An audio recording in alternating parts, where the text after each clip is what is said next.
about technology anymore. I'm Sean Jennings, joined as always by a pair of guys who always see bright lights in the sky. It is Dan Miller and Clay Rabideau. Good evening, gentlemen. Good evening, Sean. Yeah, if you look up there long enough, pretty soon, all you can see are bright lights everywhere. Yeah, I mistakenly looked into the sun during the eclipse, and it just ruined it for me. It hasn't worked right since, so I didn't see much of anything.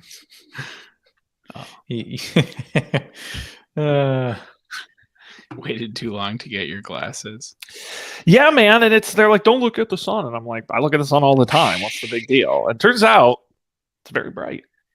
Isn't that weird? Like, I mean, that's not a thing that's just happening to people all the time. So, like, collectively, as a species, we're all pretty good at not looking at the sun ever. Well, because by the way, I did look at the sun during the eclipse because I thought it would be funny. So I did do it, and it did hurt my eyes a little bit. But the thing I realized is I do look at the sun. I don't stare at the sun. Like, there's a big difference there. Like, you can look at the sun and be fine. If you just stand there and continuously stare at it, yeah, it turns out not great. Beaming those cosmic rays directly into your... Well, it's basically LASIK, right? I mean, it's kind of the same thing. I assume that would just take care of it. Didn't make it worse. Yeah, it's free.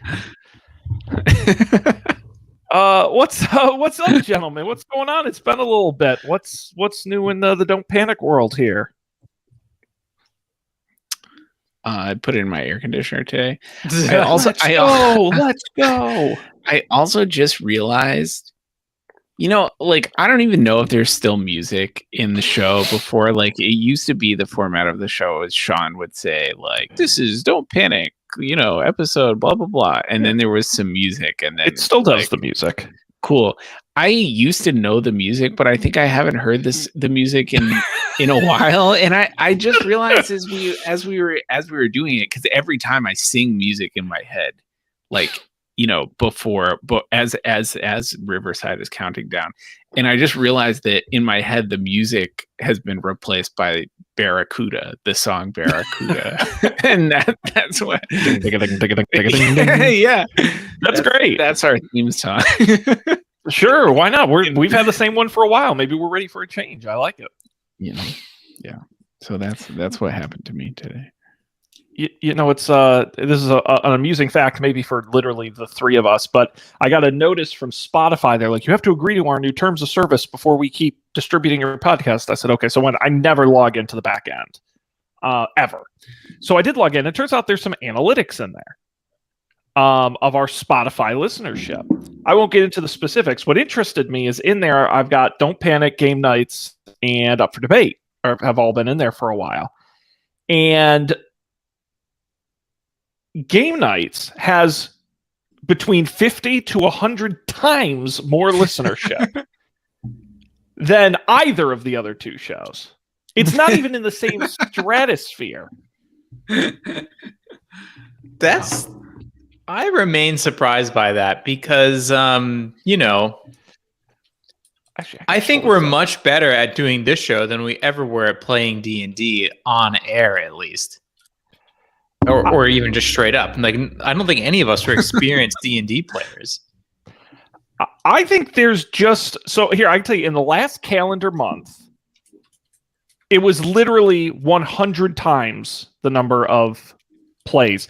Now, I think, Dan, we got in there at the right time as Dungeons & Dragons podcast kind of exploded. Mm-hmm. I think it was almost like an SEO type thing where it's like we were just right place, right time, right topic. Mm-hmm. Whereas this show is about, whatever it's about. I will say that there is a feature on on Spotify podcast called Q&A, where you can actually ask questions about the episodes. Apparently, anyone can do it. Oh, shoot. Am I going to be able to find this again? People actually did post on some of our episodes. Oh. But this is going to be buried.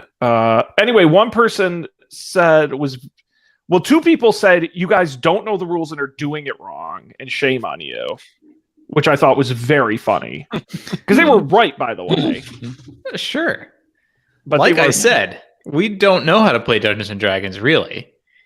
But they were just more like, Oh man, I'm never gonna find it. But they were just more like, you're teaching kids the wrong way to play the game or something. I'm like, if you're listening to us to learn how to play, Hey, whoa! I don't think there's a wrong way to play Dungeons and Dragons. I think that's agree. one of the things about Dungeons and Dragons. Maybe that's the wrong way. That's where we erred. What do you mean? I thought that too. Oh, that Thinking there there's is no no wrong rules. way. Yeah. I'm pretty sure there's no wrong way. I think you're right. So we're popular. Maybe that's a niche we could pursue, is like playing Dungeons and Dragons in such a way that it angers people. Just being bad at it. Hate watching. Hate listening. Yeah. Look at these idiots. He's rolling a D10 when he should be rolling a D20. How are you gonna critical with that? but we act like we are doing it correctly, and we're the smart. We're like so good at this. Like, we're basically professional level players here, guys. Oh yeah. Oh yeah. So anyway, folks out there, if you haven't listened to Game Nights, go check it out. It's very popular, I'm told. Anyhow. Wow. So the past couple episodes, we have been talking about traveling. I don't know, and I'm pretty sure that we basically finished that. Although it's been a while. Yeah, we technically listen. It depends on how far you want to take it. We technically got all the way through to landing the plane. You want to talk about baggage claim, customs, rent a car? Hey, listen, there's no end in sight, but we got through the bulk of it. Yeah. Okay, great. So one addendum is that we have been exploring the options beyond pre-check for like there's global entry is the one that everyone knows about. And these are called like trusted traveler programs, I think is the umbrella term for all of them. But the options are very confusing. So my understanding is that anyone can get global entry, and global entry makes it, well, that's not true. Any U.S. citizen or lawful permanent resident can get global entry and can make it easier for them to get into the U.S. Although having never done it, I don't know exactly how much easier. Via airplanes only, I believe. Not cruise ships, not land crossings. Then if you go to Canada, there's this thing called Nexus card. And global entry includes pre-check, which I didn't realize. So if you want to, you can just get global entry and then you get pre-check. And in fact, it like replaces your trusted traveler number for pre-check. But then there's also the Nexus card, which is a thing that lets you like kind of drive through the border in Canada more like it's a toll and less like it's a border. You kind of just slow down and beep, and then either the gate opens to the further inspection area or it's straight through to Canada or vice versa. And then there's one for Mexico, and there's different ones for truck drivers and stuff. But here's the confusing thing. I think pre-check is like $80 or something like that. And lasts for 4 or 5 years. I forget which one. Global entry is $100, lasts for 4 or 5 years. However, it takes 6 to 12 months to get, and you have to do an in-person interview. Though when I did pre-check, you had to do an in-person interview anyways. But the Nexus card also supposedly includes both global entry and pre-check, but it's only $50. However, in order to get a Nexus card, you have to do 2 interviews, one with the Canadian Border Patrol and one with the US Border Patrol. And you can either do it at 2 different airports within 1 week or at specific border crossings, but only some of them. And in either case, you have to make an appointment.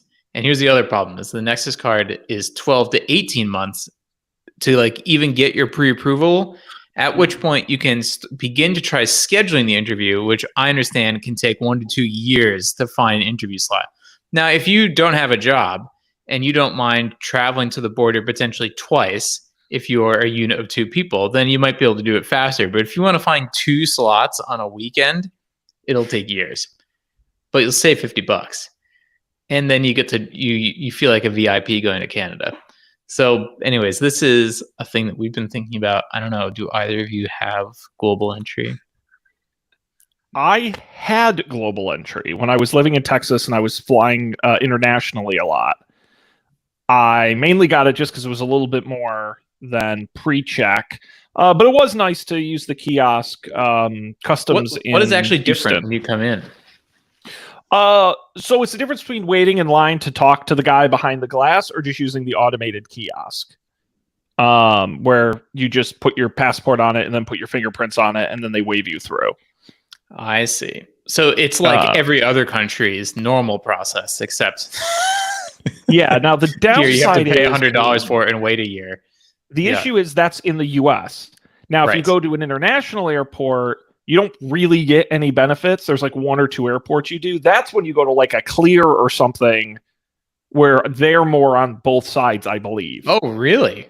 I didn't realize that about Clear. Because it's not government related, but it is, and so I could be getting this wrong, but it's just that they're more airport agnostic. The U.S. program is for U.S. airports, and select other airports. I used to have to wait in customs in Amsterdam all the time, so that was nice. But I didn't renew it because I don't travel internationally anymore.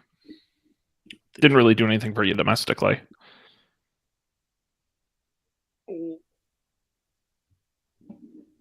Do either of you have Clear? No, I Yes. know it's the new hot. Oh, so you do have Clear. Yes. If you have an Amex card, they really try to strong arm you in the lounge to sign up for Clear because it is free. Now, if Amex ever changes their rules or I stop using the Amex card, then they'll start charging me $120 a year or whatever. I do not think, if you have pre-check, I do not think that it is worth it. Because did we talk about Clear at the 5 episodes ago when we were first arriving at the airport? I don't know. I don't. Well, who knows? Well, I'll talk about it again. So, Oh, he's crashing. Crash. Oh, did he? Oh, what? Oh, That's shouldn't so have my used the back? native app. No. Oh, there you go. We hear you. Hello. I heard him. Hello. Hello. Well, my video is just not working anymore. Clearly. Ha ha ha.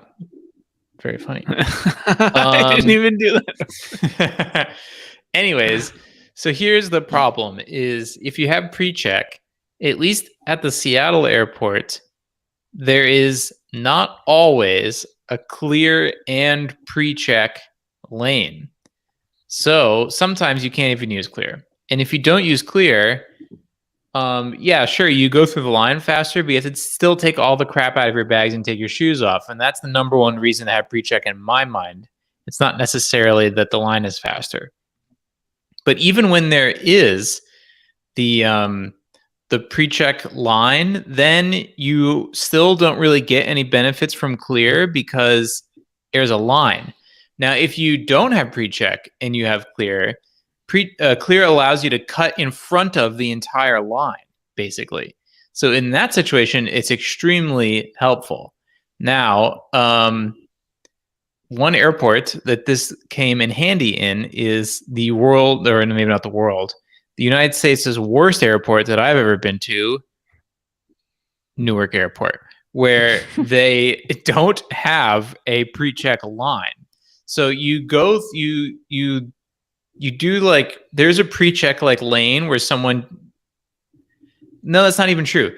You go in through the line with everybody else, and then when you hand them your boarding pass, the person who checks your ID hands you back a piece of paper with today's date written on it, and that is your pre-check thing, and you don't have to take your shoes off.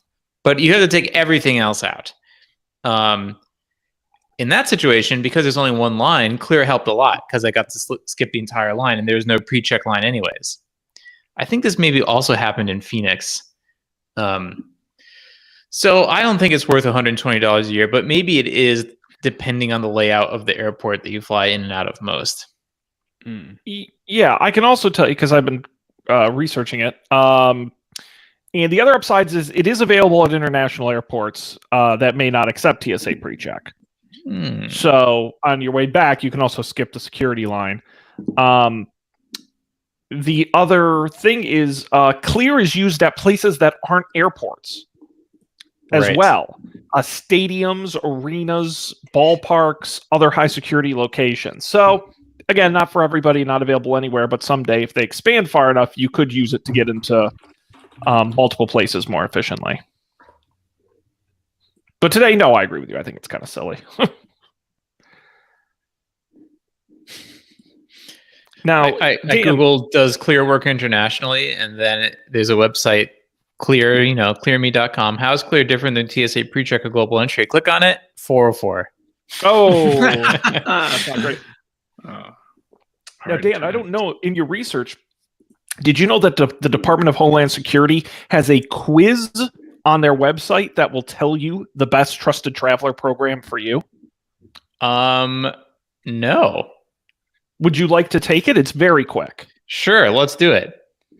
Which country are you a citizen of? USA. Okay.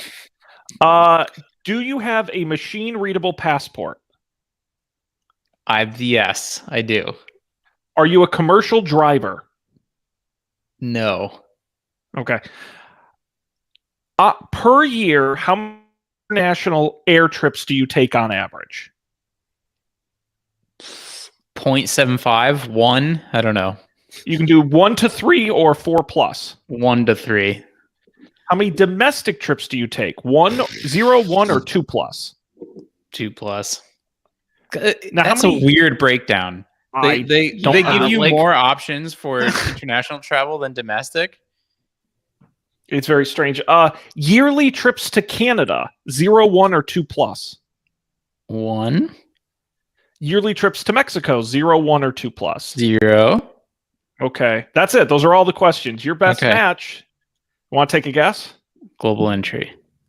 Pre-check. Majority of your travel occurs domestically within the U.S. They say your 1 to 3 international trips. Suck it up. Don't be a baby. Yep.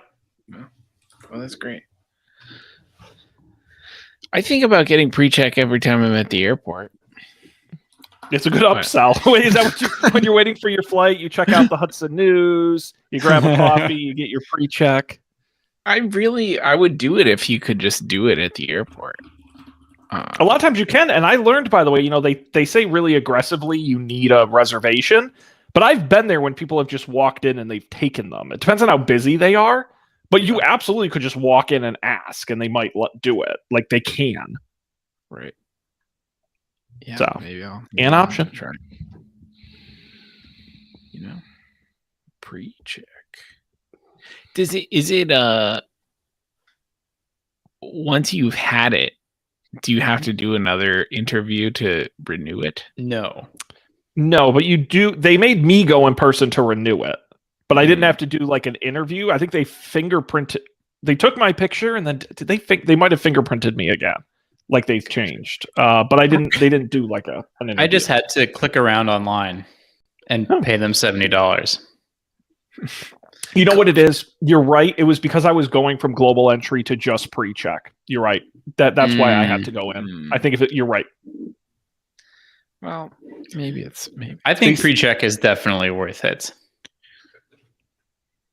I would agree. I just found out at Hartford, Connecticut, my primary airport, they used to have the pre-check right next to the regular security. And of course, nobody flies in and out of Hartford, so there really wasn't any line.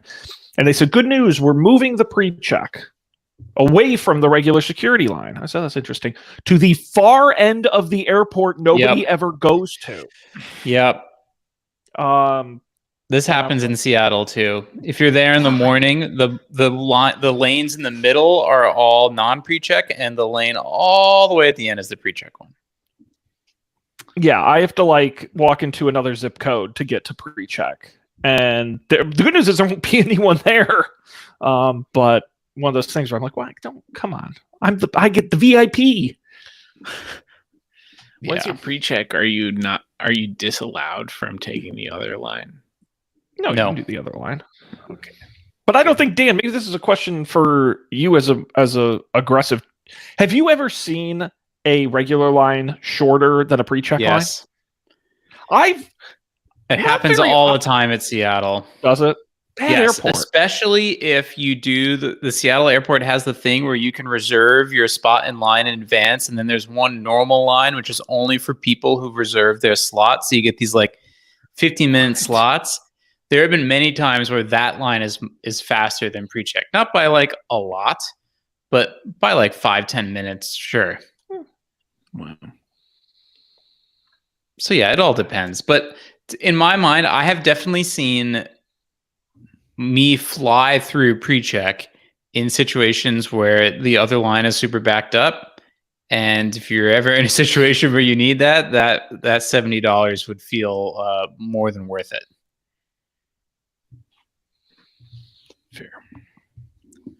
Fair. Wow.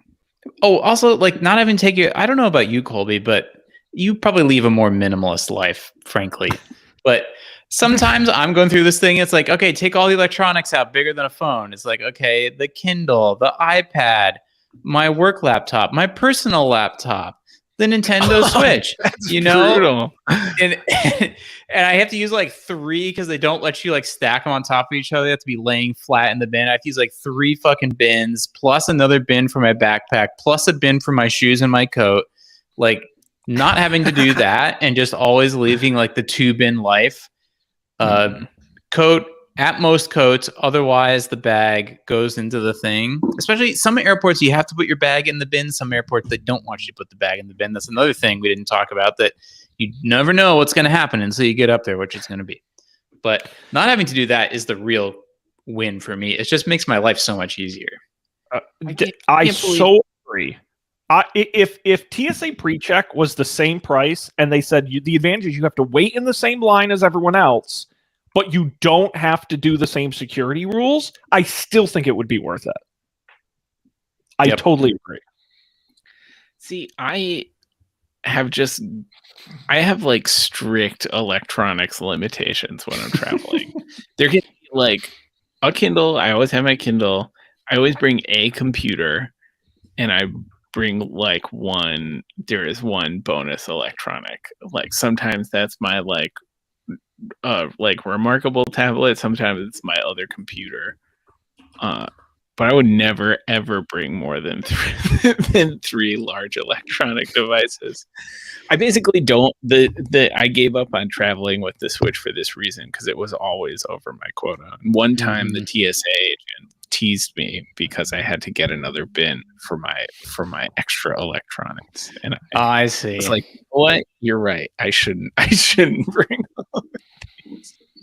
They really got to you. Yeah. Well, this is 100% true. You guys are going to just... So I picked my laptop bag on the last episode, actually. It's just like a little briefcase bag. It's not very big. When I traveled to Las Vegas for the big trade show, inside of it, I had 3 laptops and 3 iPads.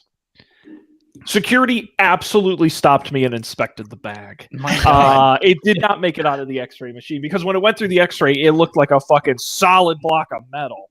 And they had to investigate, and it was like, what the hell are you? I said, I have to bring all these, believe it or not. Wow. It's literally for my job. Yeah, and it weighed a ton. It was so heavy, and I yelled at because it's one of those things where I don't want to ship them. I could have shipped them, and I'm like, it's so my luck. And I also didn't want to check them. I was checking my bag, so I said, what a sucker. So it was like engorged my bag. You're not supposed to check all those batteries. Yes. No e-cigarettes, no rechargeable batteries, no medication if you need it. Yeah.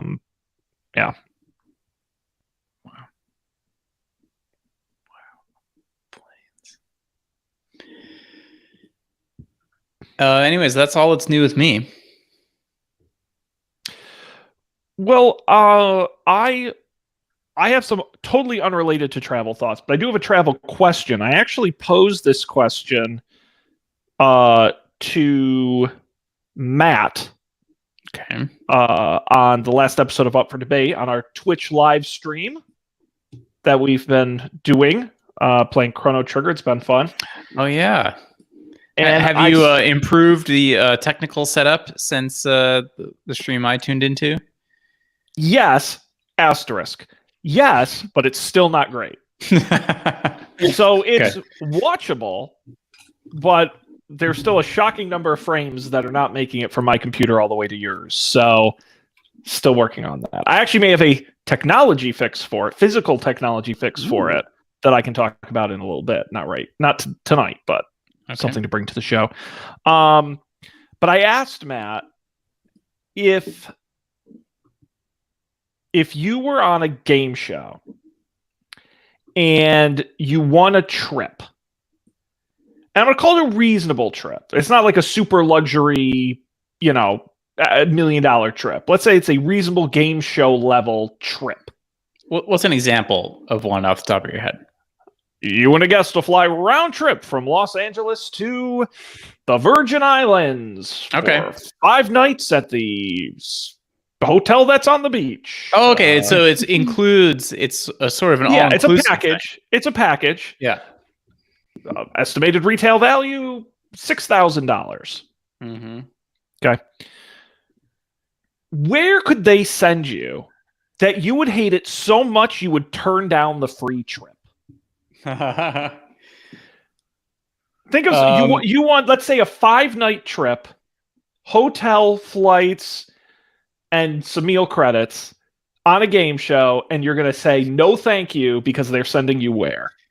I mean, I can think of a couple options. The one that springs to mind is, like Mobile, Alabama in the summer. What's Mobile, wrong with Alabama in the summer. For all of our Mobile listeners, Sorry. I apologize. The same would be true of Tallahassee, Florida in the summer. I was gonna suggest Tallahassee. Sorry, it's too hot. Some people like it, right? It's not for me. If you're sending me to a place that's too hot, and there are those places that are like the hottest places in the world, right? Like Panama, Indonesia in the summertime. I think you could also, depending on the accommodations, there's like, it's like a seaside hut. It's like, no thanks. If you're gonna send me to a place where it could legitimately get to 120 degrees, there needs to be. I'm gonna be staying inside all day. Fair. Panama. Yeah, Tallahassee's a good one. 5 Calgary days too. 5 days is a long time. Well, I think so I was thinking I have watched some Prices Right recently. That's where I got this idea, and I think the worst, or maybe not, but the trip I would least like to take, I've seen them give away, is they gave away, it was 6 nights in Wyoming, but not the nice part of Wyoming. It wasn't like at the national park. It was literally like a cabin in the woods in Wyoming for 6 nights. And they pointed out in a rural area of Wyoming. I mean, the facility looked nice, but they're like, what would you do for 6 nights in Wyoming? See, that doesn't sound so bad to me. Because when else would I go to Wyoming in a rural part of Wyoming? It's not that far, so unlike Indonesia, it wouldn't be like an 18-hour flight. So, and I could just read books for 5 days, and it's free, so who cares? It wouldn't be, to me, and I understand why to some people it'd be torture, but to me that would not be actively torturous. It would be at worst, just like staying at home and doing things I do anyways, except I'm in rural Wyoming. You'd be down for it. Yeah. All right. I wouldn't be excited about it, but it's free. I wouldn't turn it down. Yeah, it's free. Wow. Wyoming. The place I never thought to go. And I know that Colby also wouldn't turn down a 5-day trip to Antarctica. So that's sure. No, probably not. I mean, but Colby, what if it was I would seek out, but if it happened to me. What if it's congratulations, Colby, you and a guest will fly round trip coach from Los Angeles for a 5-night stay in Des Moines, Iowa. Are you gonna? I guess it's a free trip to Des Moines, but I went to Iowa for a wedding once as a child. pretty interesting. We went to actually the wedding was in Pella, Iowa, which is where they make the windows. There was a lot of corn. The if I windows? recall. Yeah, Pella Windows. Pella is a well-known brand of windows, like for houses. And they're made there in Iowa. Well, much to Hartford's chagrin, Des Moines, Iowa is apparently the insurance capital of America, according to I thought Wikipedia. Hartford was the insurance capital. I know. Well, they got to have they got to duke it out. First, Hartford loses the Whalers, and now they lose insurance. It's terrible. Next, you're going to tell me that the Iowa's baseball team is also called the Yard Goats. Hartford ain't got much left. I got to tell you. It's not looking good. I think they still have a science museum. That's it. That's true. Did I tell you about my friend who used to work at the Science Museum in customer service, and the phones with the donations? Or no, they had like a sale, a Black Friday sale, but you had to call to like get the tickets attached to your account. But anyways, I'll tell you again. So it was one of the most horrifying, Sisyphean things I've ever heard. So there you have this phone, and it rings, and people want to get you to do something on their behalf. So you pick it up and you talk to them. While you are talking to them, because there's only one person who can answer the phone, whenever the phone isn't being answered, infinitely many voicemails can be left. Like infinite people could be leaving voicemails simultaneously. So by answering the phone, you are signing yourself up for n many more voicemails. And if you check voicemail, that also counts as using the phone, which then accumulates more voicemails.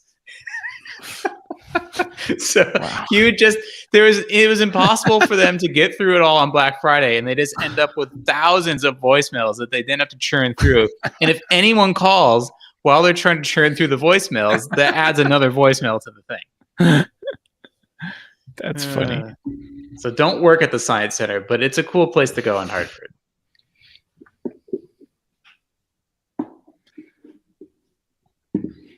Is there a way? How can you solve that problem? Maybe you could get a separate website. The internet. I'm sorry. Give me like a text message. Easier. Touché, Sean. I'm not that smart, but maybe some way to sell the Black Friday sale tickets and just attach them to your account with no human intervention. Yeah. Or if even this would be worse for the user but better for the person if you couldn't get through if you were like on hold while someone was checking the voicemail instead of being instantly kicked into the voicemail flow. I think that also would have helped. Or at least maybe some way to hang up on listening to the voicemail and transfer it to the person who just called. Because think about how long, this is the other thing, think about how long it takes to check a voicemail. Like, there's a lot of overhead. You can't just go straight into what the person's talking about. Like, you have 9,000 messages. First message, like that's 15 valuable seconds that you just wasted that someone could have called you during. Well, and I would also say my work phone. Yeah, I still have a desk phone at my office. Wow. Believe it or not, that no one ever calls. Like but when they do iPad? call it, it's got a handset, and you can pick it up and hold it, and slam it down when you're done. Wow. Great. Old school. I have an extension, which is thrilling. But what's great is if you call and leave me a voicemail, it does get automatically transcribed, and the transcription and a WAV file is emailed to me. Whoa. So that also seems like a great solution where you could just funnel it all into emails.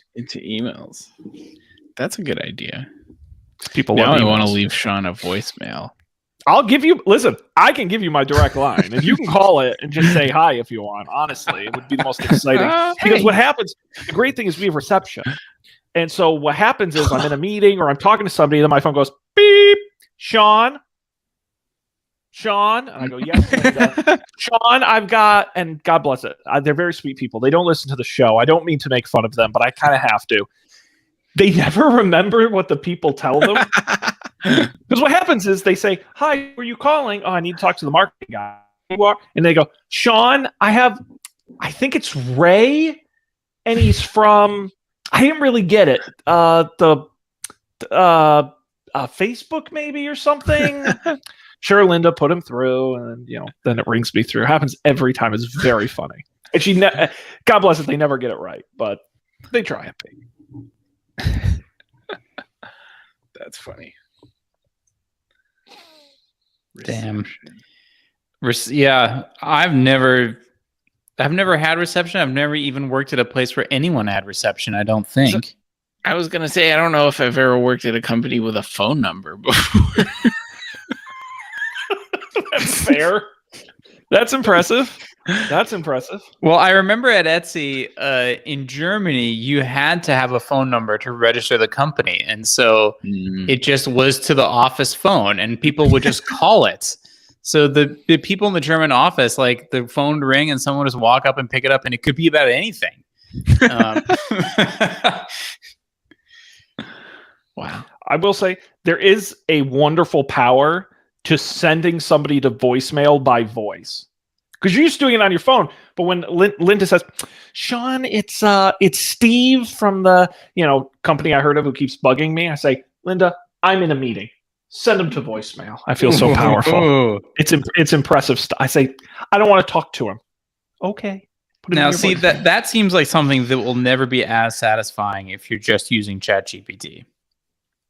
Unless ChatGPT speaks to the person on the phone, Sean doesn't want to talk to you right now. Well, you could transition into tech news. Yes. The new GPT talkie thingy. It's a technical term.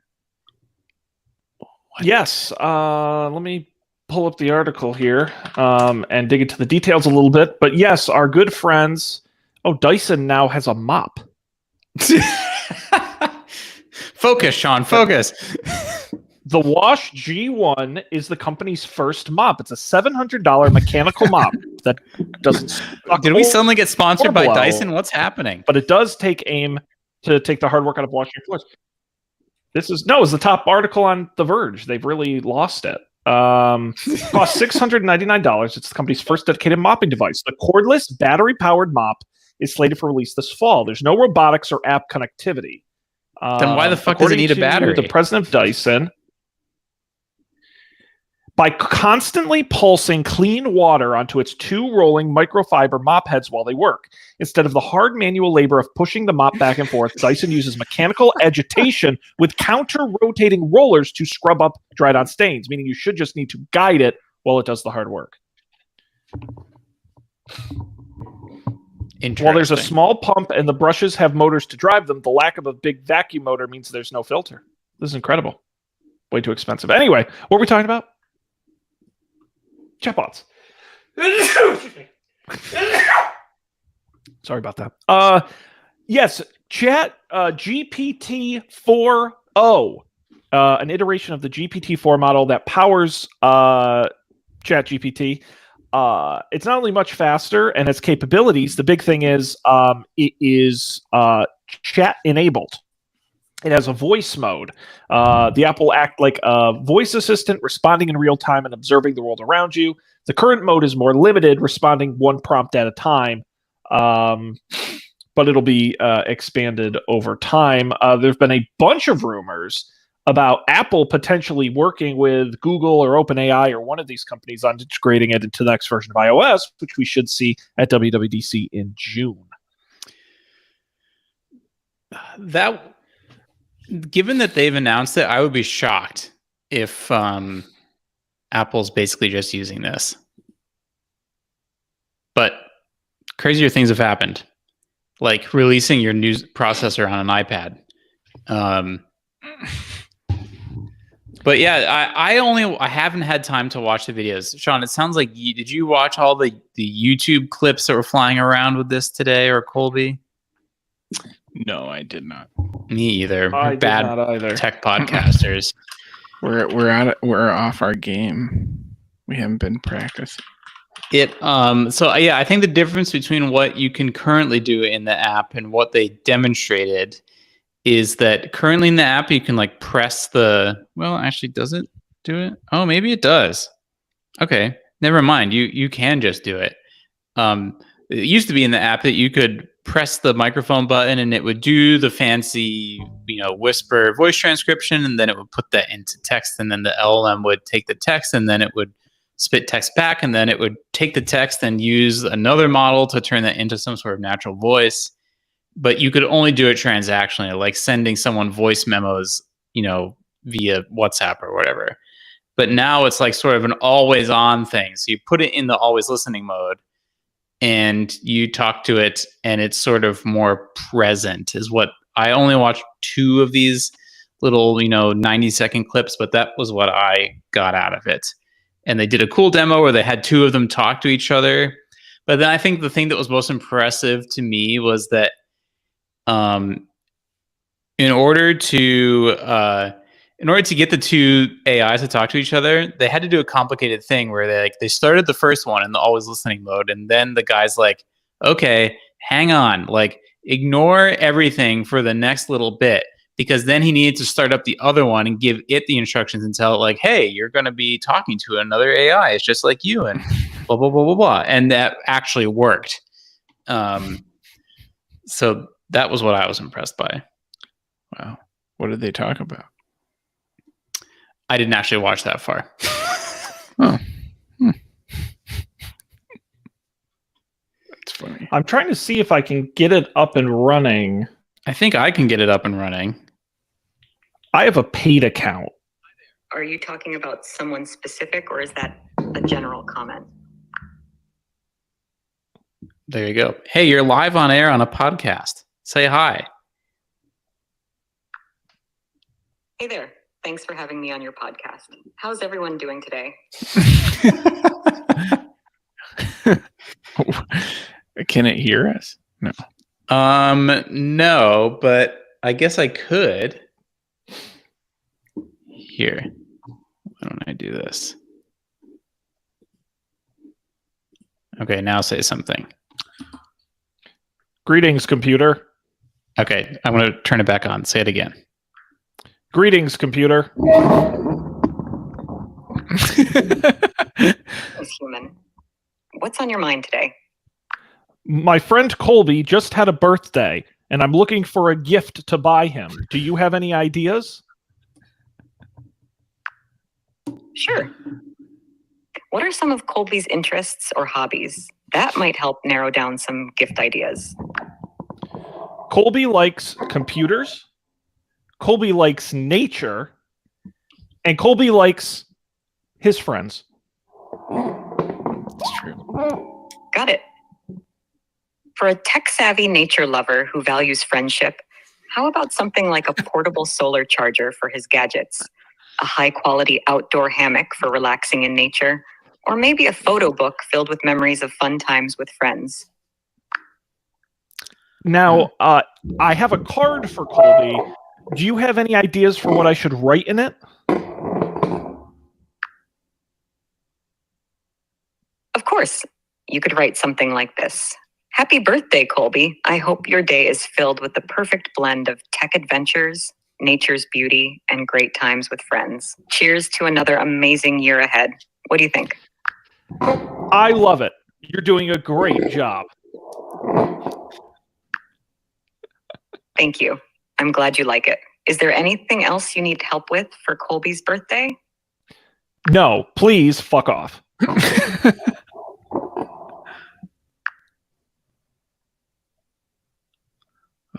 All right, take care. Okay. Oh, that was great. Oh, that was neat. That was cool. It's kind of helpful. You know, it's funny. I was thinking about this announcement because I did see it today, and it did make me realize something about AI, specifically why this is exactly what I don't want. Okay. So did you guys see this? I'll post a link in. It has a transcript, by the way. Oh, does it really? So funny. I'll post There that. is. What is the name of this? Is this it? Yes, it's a company called Limitless, limitless.ai. And they focus on what I think is the quintessential use I have for AI, which is I don't want an AI that knows a lot about everything. I want an AI that specifically knows a lot about me. Mm-hmm. And what Limitless does is it is in all your meetings and reads your emails and that, but they also have announced a clip-on microphone called the Pendant. And it basically records everything that happens to you all day long, runs it through an AI model, and helps you remember things. And I'm like, that is kind of what I want. I don't need a generic assistant. I need my own assistant who has read and knows everything I do and can spit it back out to me in ways that are helpful. Yeah, this was the company that used to be called Rewind. Okay, you've talked about them. Yes. Yeah. They did a little rebrand. It's a little controversial because now they don't appear to be maintaining the app that I used to use, where it watches your screen and you can search anything that your computer has ever seen before. Mm-hmm. Which is a bummer, because for me, as a person who works remotely, that is way more useful than a pendant that I wear around. Like, I don't care what I said to I don't care to necessarily recall in detail what I said to the person at Trader Joe's. Or there's no need to summarize the dinner I had with friends. But I do see how it is sort of a compelling product, because it's, as someone who's worked at startups, there's people talk a lot about distribution. Like, how are people going to get your thing?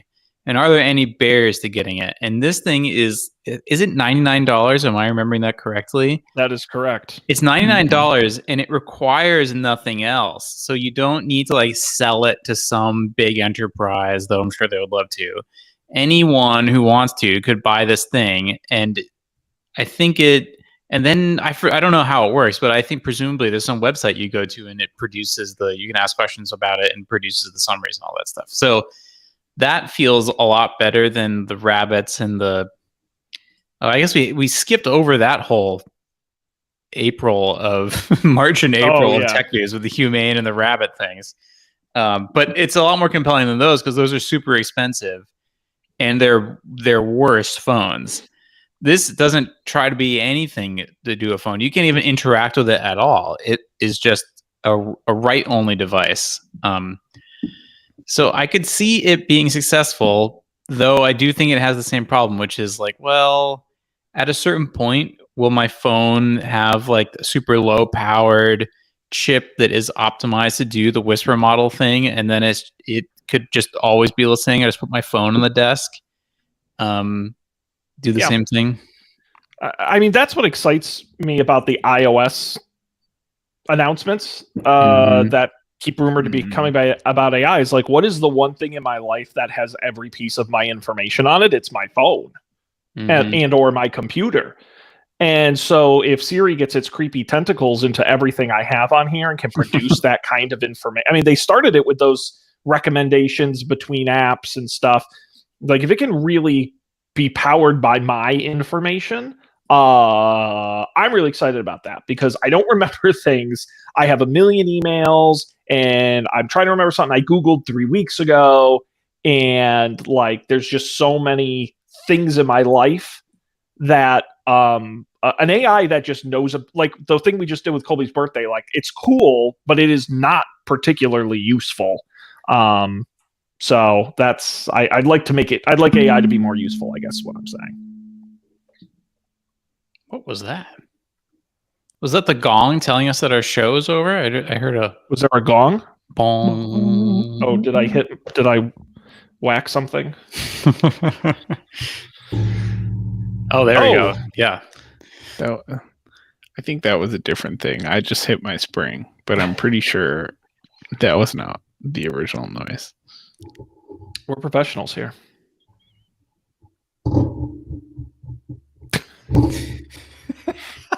Oh my god. We never learn. Boy. Let's see. Anything else? Anything else worth discussing, gentlemen? There's new iPads. There are new iPads. The M4 chip was announced. With those new iPads. Yeah, we don't really know much about. We know the M4 chip is probably a little bit better, but we don't know how much better than the M3 yet. But maybe what I read online, the rumor mill is that we will see MacBook Pros with the M4 in the fall, MacBook Airs with M4s in early 2025, and then later in 2025, iMacs will get them. So it might be a while before they get into some actual computing devices. Yeah. I am, in theory, in the market for a new iPad because mine is 7 years old and the battery life is pretty terrible. But I'm just going to wait until I go to Australia again, I think is frankly the answer. Because it is long enough to last for a cross-country flight. Even still, that's the crazy thing about the iPads, right? Like, if what you want to do is download TV shows from Netflix and watch them on a plane, which is what I use the iPad for, mostly because it takes up less space than a laptop. Plus, I don't think you can download TV shows onto a MacBook anyways. So that's the other stupid thing. You can, depending on the streaming service. Some streaming services you can. I thought a lot of those streaming services, there's no web. The website doesn't let you download TV shows, obviously. No, you have to do it on. And a lot of Mac the app. apps are restricted from running. They don't allow like the cross-platform thing. That was last I checked. Maybe that's changed. Because I travel with I watch stuff on my laptop when I travel because I'm a lunatic. What streaming service are you using? Well, I've downloaded stuff with Apple TV, Amazon Prime. Their app lets you do it. Okay, yeah, I see Amazon Prime and I see Apple TV. And I want to say Paramount Plus worked for some period of time, if you're crazy enough to have Paramount Plus. So you can watch your Star Trek and your whatever else they put on there. But yeah, otherwise, not that much to talk about. Someday I'll get a new iPad. It'll probably be one of these, but maybe not until next year. But then they probably won't have updated them anyways, so... Fair enough. You'll just have to wait and see. By the way, I did just see this Chat GPT update. They now have a Mac OS app. Ooh, I don't know if heard you- about this. Yes, option space will open it up so you can ask a question, and it can read your screen, and you can reference things that are happening on your screen. So, something to mention.